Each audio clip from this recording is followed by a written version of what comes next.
à la droite qui est dessinée par qui passe entre mes deux pieds, comme ça.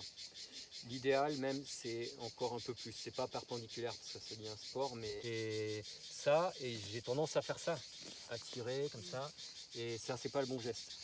Pour toutes les lamiacées, le moment où je taille la plante, donc lavande, romarin, thym, on va passer après que les pollinisateurs soient passés. Comme ça, je fais.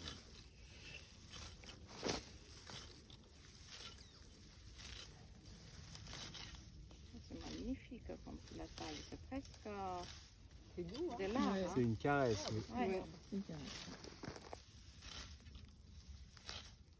Ah ouais, c'est ça, hein, c'est totalement une caresse. Et un schloup aussi. Un schloup.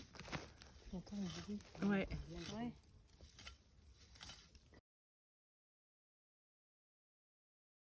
C'est cassure des molécules en présence de trop grande quantité d'eau.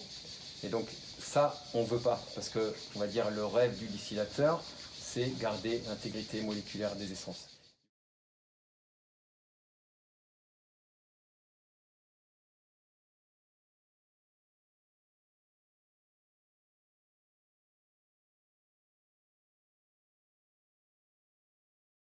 Là, il y a la partie où on va mettre le panier avec les plantes que j'ai pris le soin d'étaler de façon homogène. Là, en fait, la vapeur, elle va arriver par en bas et l'idée, c'est que la plante, elle soit mise de façon homogène, qu'il n'y ait pas un endroit où la menthe, elle est là et un endroit où la menthe, elle est là. Parce que sinon, évidemment, la vapeur, elle va passer là et pas là. Du coup, il faut que la menthe, elle passe de façon homogène dans toute la plante pour que la vapeur, en fait, elle va juste servir de vecteur pour aller transporter les éléments qu'on souhaite récupérer, les essences pour les plantes aromatiques évidemment. Du coup, ça va faire de la vapeur enrichie en essence. Donc, on va dire...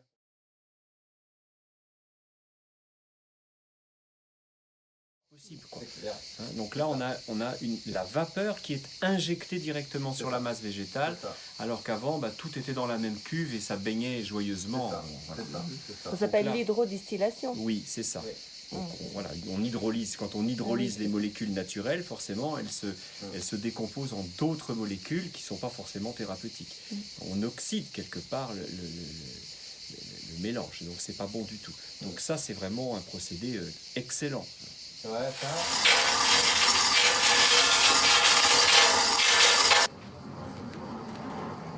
Voilà, on peut se rapprocher pour voir un peu comment il est fait. En fait, là, le panier il va venir se loger sur la bague noire qu'on voit et la vapeur, elle va arriver par le trou qui est là. Donc là, la vapeur, elle n'a pas d'autre choix que de passer dans le végétal. Et après, voilà, là, il n'y a pas de serpentin. Donc en fait, le serpentin, il est remplacé par l'ensemble de ces trous-là, qui sont... Chaque trou, c'est un tuyau vertical, donc, qui va jusqu'à peu près à la hauteur de la bague noire. Là, en fait, entre mes mains et jusqu'en bas, il y a un isolant thermique, parce que là, ça va être donc très très chaud avec de la vapeur. Et là, entre mes mains et jusqu'en bas, hormis où il y a des tuyaux, c'est rempli d'eau froide.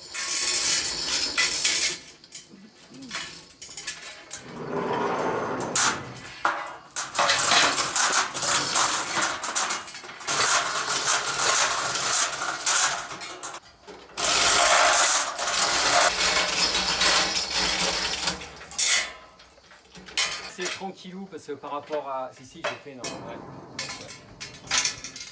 À un moment donné, la plante, elle va se tasser toute seule, tasser, mais gentille, quoi.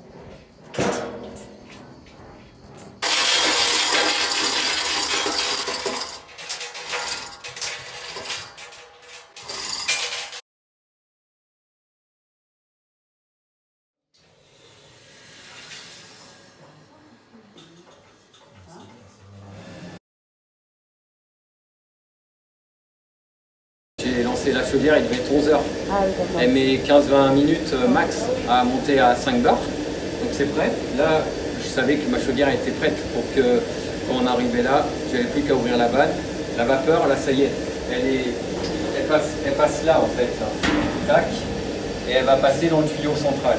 L'alambic, il est au-dessus de mes bras. Là. Ça c'est juste un pied. Voilà, pour faire en sorte que effectivement on soit calé en haut pour le remplissage. Et là, si on veut, déjà on peut toucher. Là, on ne va pas pouvoir mettre la main, ça brûle. Là, cette partie-là, ce cylindre-là, c'est là où il y a la vapeur avec le panier. Là, on voit très bien, voilà, mousse expansive, c'est ça qui sert d'isolant thermique. Et là, si tu mets tes mains là, tu as la température de l'eau à laquelle on refroidit. On se repose la question, c'est quand ça va couler ici, est-ce qu'il va déborder là? Mais c'est chaud ou c'est froid? Mais c'est froid en fait, regarde. C'est froid, ça va sortir à cette température-là, grosso modo, quoi. Voilà. Donc là, effectivement, une des questions qu'on me pose souvent, c'est là, tu perds les plus volatiles.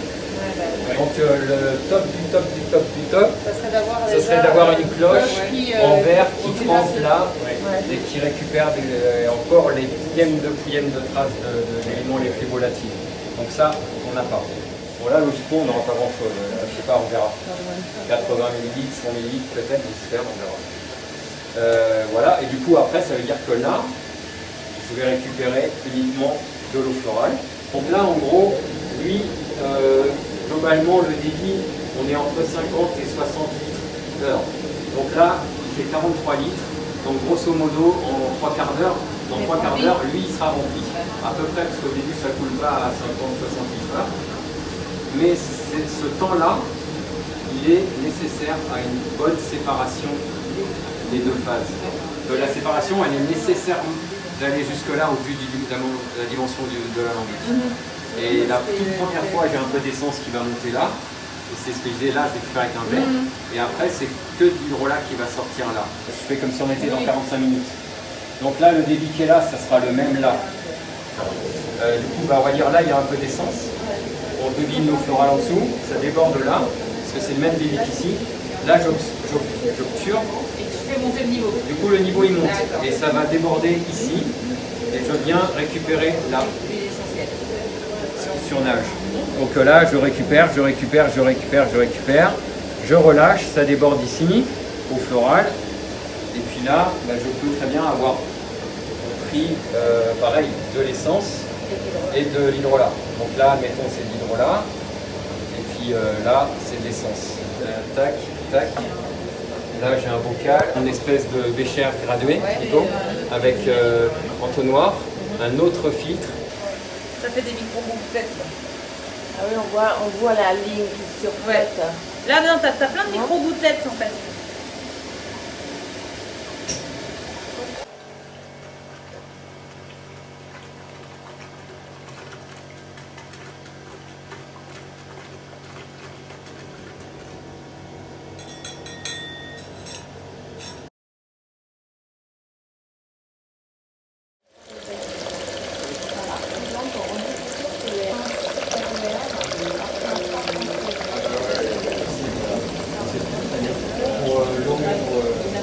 Donc cette année-là,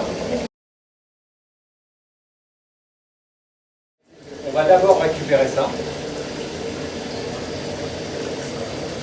Tac, tac.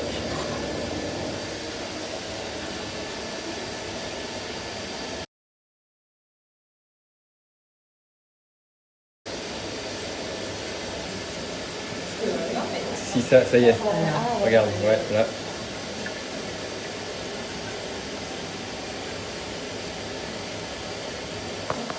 Je vais laisser déborder là.